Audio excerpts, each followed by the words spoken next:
জি ভাই। ভাইজান একটা কাজ করেন, 10 টাকা নিয়ে আসেন তো। 10 টাকা? হ্যাঁ 10 টাকা। 10 টাকা কেন? এমনি। আপনি ভিক্ষা চাইতেছেন? কে বললো আমি ভিক্ষা দিচ্ছি? এতে বলার কি আছে, চাইতেছেন তো সেটাই। আরে ভাই আমি যদি এসে বলতাম আল্লাহর নামে দেন, ভগবানের নামে দেন, তাইলে না সেটা ভিক্ষা হইতো। আমি কি তেমন কিছু বলছি? না তা বলেননি। তাইলে আমাকে ভিক্ষুক বলছেন কেন? এই যে আপনি 10 টাকা চাইলেন। 10 টাকা যারা চায় তারা সবাই কি ভিক্ষুক? না না, আমি সেটা বলিনি। মাত্র তো আপনি সেটাই বললেন। আপনি ভিক্ষা চাওয়ার কাজ করতেছেন, তাহলে আপনার ভিক্ষুকই তো বলবো। এটা ভিক্ষা? তাহলে কি? আচ্ছা ভাই একটা কথা বলুন, তাইলে তো আপনার বউ সবচেয়ে বড় ভিখারিনী। আরে বেটা তুই কি আজে বাজে বকতেছস? দেখছেন ভাই, আপনার বউরে আমি একবার ভিখারিনী বলাতে আপনি রেগে যাচ্ছেন, অথচ আপনি বারবার আমাকে ভিক্ষুক বলতেছেন।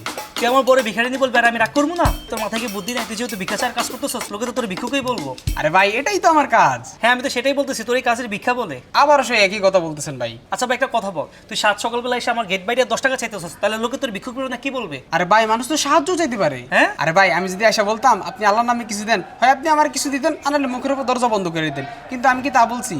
আমি আপনার সাথে কত সুন্দরভাবে কথা বলতেছি আর আপনি আমাকে বারবার ভিক্ষুক বলতেছেন। হ্যাঁ ঠিক আছে তাও। ঠিক নাই ভাই, যান 10 টাকা নিয়ে আসেন জলদি। কিন্তু ভাই এখন আবার জিজ্ঞেস করেন না যে 10 টাকা দিয়ে কি করবো। আচ্ছা তুই একটা কথা বল, আমার পকেট থেকে যেহেতু 10 টাকা যাইতেছে, তাহলে সেটা জানার অধিকার কি আমার নাই? সে 10 টাকা কই যাইতেছে? ভাই আপনি 10 টাকা দিতেছেন, 10,000 টাকা দিতেছেন না যে আপনার এত কৈফিয়ত দিমু। 10 টাকা 20 টাকা আছে। আরে ভাই 20 টাকা 10 টাকার মধ্যে তফাৎ কি? 10 টাকাই তো তফাৎ। আজকে 20 টাকা দিয়েছেন, আরেকদিন 40 টাকা লয়ে যাবেন, দরজা আটকে দেন। দরজা? ভাই এভাবে অনেকেই আসে, সবারে দিতে থাকলে আপনার নিজের রাস্তা বইতে হবে, এটা লাগাই ফেলেন। আজকালকার দুনিয়ায় ভিক্ষা চাওয়াটা খুবই কঠিন হয়ে গেছে। 10 টাকার লিগে আমার মাথাটাই পুরো খাইয়া লাইলো। যাই তালুকদার বাড়ির দিকে যাই।